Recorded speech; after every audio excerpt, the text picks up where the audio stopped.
Usikose burudani kibao, pakua PMTV Extra kupitia Play Store au tembelea tovuti yetu pmtvextra.co.tz. PMTV Extra, tuko kiburudani zaidi. Habari ndugu wanahabari, sisi kama wachezaji tumejiandaa vizuri katika mchezo wa kesho, na ina imani tutawapa mchezo mzuri na mtafurahikia katika mchezo wa kesho. Swali?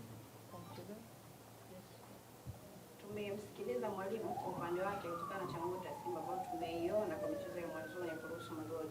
Wewe ukisimama kama golikipa kwanza, kipi ambacho umezungumza na safu ya backline yako ya mbele? Pengine kipi ambacho umejipanga nacho kuelekea kwenye mchezo huu wa dhidi ya Coastal Union? Mimi kama golikipa au nikiwakilisha magolikipa wenzangu, na imani kuanzia kesho tutakuwa tunaweza kupata clean sheet kwa kila mchezo, na tumeongea vizuri na walimu wametoa maelekezo na tunayafuata, na na imani tutapata clean sheet kila mchezo. Swali mechi ya kwanza mnarejea kwenye uwanja wa nyumbani, moja kati ya viwanja ambavyo kwa nayo bora sana kwa kupoteza mchezo.